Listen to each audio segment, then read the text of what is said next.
Hi everyone, my name is Charlie and today I'm going to be doing a dual review of Mr. Mercedes by Stephen King and Formerly by Dane Cobain. This is not a compare and contrast session.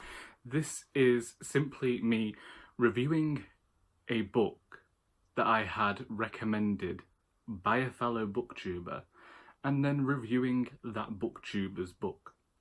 Before I begin, however, I do feel as though I ought to say that I actually enjoyed both of these books. I think that you can see most of my thoughts for Mr. Mercedes in a vlog that I did. However, for the purposes of this video, I'm going to be discussing it again. If anyone has watched my horror book tag, then they know that I don't necessarily read much horror, but it is a genre I wanted to take a look at. And Stephen King is an author I've always associated with that genre. So when I was asking Dane for recommendations of which Stephen King to start with, he mentioned Mr. Mercedes. I went into the charity shop and there it was. This isn't actually a horror novel. No one told me it was a horror novel. I didn't even bother reading the front here where it says the best thriller of the year. But I went into it expecting a horror novel, and it wasn't. Basically, at the beginning of this book, people are waiting outside what I assume is like the job centre, and they're all mown down by a man in a Mercedes. Enter former detective Bill Hodges, because apparently this is the first book in a trilogy, the next being Finders Keepers and the third being End of Watch. Bill Hodges is an overweight retiree who keeps eyeing up his gun, wondering whether to just end it all because he has nothing of the life anymore upon retirement. In fact, he feels a big failure at not figuring out who Mr. Mercedes is. He is joined by two other characters who all come together once Mr. Mercedes, the killer, decides to start intimidating Bill, sending him letters and trying to keep in contact and teasing him, really. This thriller is different in that all along you know who the murderer is, and parts of the story are told from their point of view as well.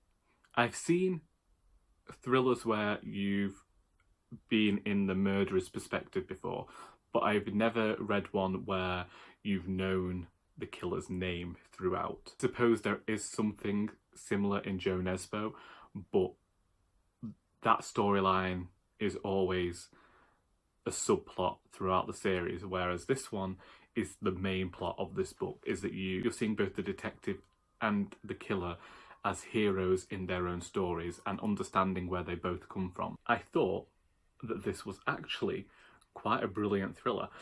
I haven't read Stephen King before, and before I went into this I did read some reviews of this particular book, and some people weren't the fondest of this one. But I think as a thriller it actually does what it's supposed to, whilst also having something of the literary tone about it. So then the story, I was actually quite fond of the writing. It's very quick to get through, and I feel like Stephen King has an idea of who he wants his characters to be.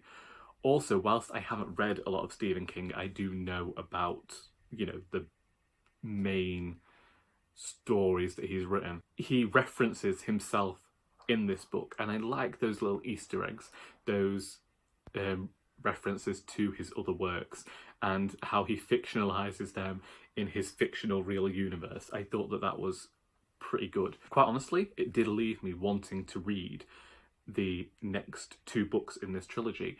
I want to see where these characters have got to, what they're doing with their lives. I feel as though it's like those great detective stories where you want to continue following the detective's life and you're not necessarily in this for the murder and reading more about the crimes that are being committed, so much so as you are reading for the characters because you feel some sort of empathy, some sympathy towards them. So yeah, I'd agree that this is actually a really great thriller, and I would probably put it above the other thrillers that I have read this year. That being said, I do believe there's something of the supernatural element in the third book, so if someone could let me know if that's true, I would be most appreciative.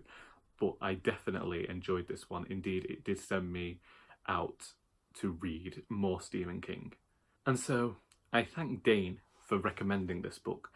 And with that being said, I think it's time to move on and review Formally by Dane Cobain. This story follows the character of Dan, who gets a job with this new up-and-coming social network where people are going to upload posts, but none of those posts are going to be available until after their deaths.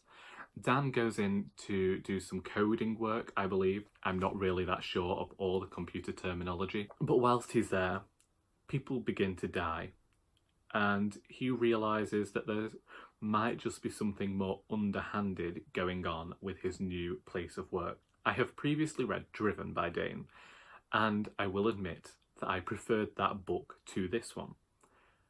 However, I'm also glad of that because this is an earlier work by Dane, and I feel as though that shows his growth as a writer. That being said, if Driven brings the golden age of crime to the modern day, then Formally brings the darker thrillers of Patricia Highsmith to the modern day as well, because that is what I found myself reminded of throughout.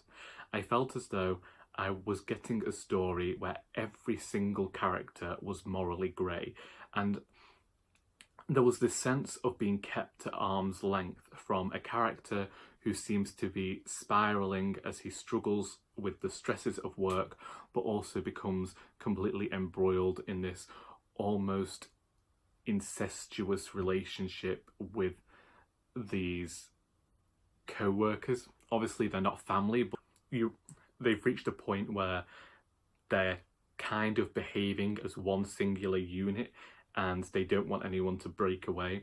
It's a very dark, intense book, and I liked its brevity. This proved to me that Dane is able to write more than one narrative, and the stories have very interesting concepts with a rather brilliant payoff, really. I thought this story was going to be a bit too smart for me, but you soon realise that this book doesn't require knowledge of computers, and the rise and fall of a social network is a good subtitle, because I feel as though, as well as discussing the levels we will go to achieve some sort of celebrity, I feel as though it also takes a look at people who live their lives by social media. And as well as that, what I would say about this is this was a bit like the Social Network film if it was a horror movie, only as some weird, dark, futuristic cyber thriller set in the modern day. As I say, I enjoyed this one. I don't think that it's as good as Driven, but I think that that is a brilliant thing, and I am still suitably impressed by Formally. So there we have two books of which I ended up enjoying both. One, this book was recommended by the writer of this book, and I was only too pleased to have read them back to back. I would definitely recommend these books to anyone who is a fan of thrillers. If you want to support an indie author, then you couldn't go wrong with supporting Dane, because I found that his books do really have some interesting concepts that I don't usually see within literature, indeed within thrillers.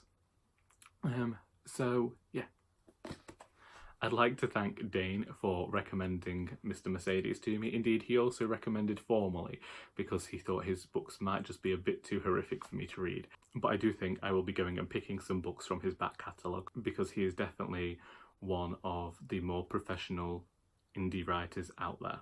So them's the books. If you have read either of these books and would like to discuss them, please feel free to do so in the comments. I hope you enjoyed this video, and until next time, that is all.